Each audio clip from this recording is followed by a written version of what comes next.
And we're now going to hear about a celebration, a Juneteenth celebration held in Port Lavaca. And here to tell us all about it is Joe Vickers. Welcome to Community Crossroads. Well, thank you, and we appreciate you inviting me to come and share some information with you guys about the function that we'll be having in Port Lavaca.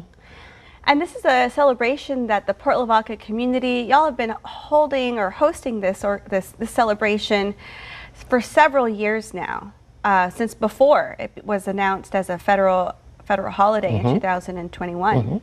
Yes, we have. Before it became a national holiday, we would always meet. I say meet. We'll have a gathering, families, friends, and some of the community would also meet with us at George Adams Park at the time being. Well, we'll bring out our barbecue pit, ice chest of beverages that we had, and music, and we'll enjoy ourselves for one full day of that, and then we'll shut it down and go home. In your experience taking part in these events and these celebrations, what have been some of the most memorable moments you've experienced? Well, when this actually started, and we really found out how much we missed it when COVID came in. But when we actually started doing this, it was an opportunity for family and friends to go out and just really fellowship.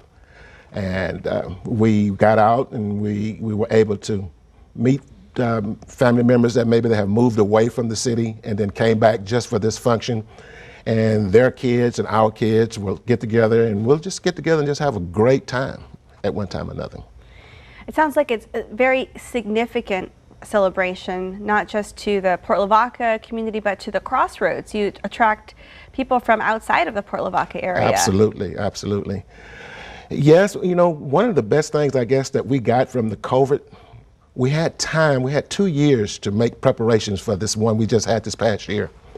And the one we had this past year was fantastic. We thought it was an outstanding function that we had. But we went back and we started talking, and we kind of reviewed some of the things that we did and some of the things that we felt like we need to improve on.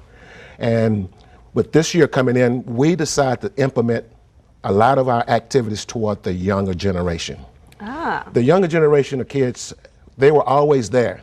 But, you know, when we would go out, the adults would go out, like I would say when we would do, we'll have our music, we'll have our beverages, and we'll have our dancing. But the younger generation was kind of like left out in the corner, you know, hey, don't be around grown folks. And they were kind of out on their own. And then we realized that those kids were kind of missing out on really the initiation or the importance of Juneteenth.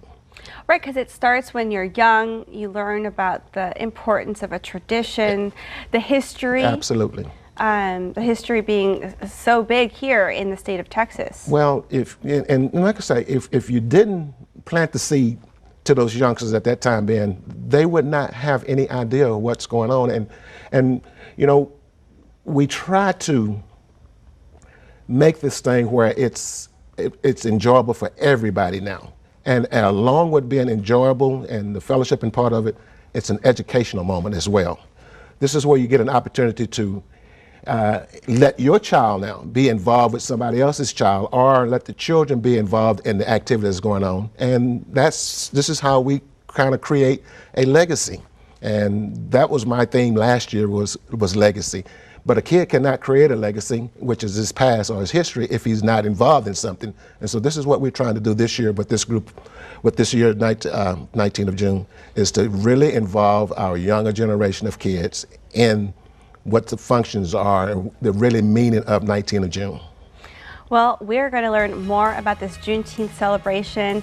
We will be right back after this break. Well, thank you.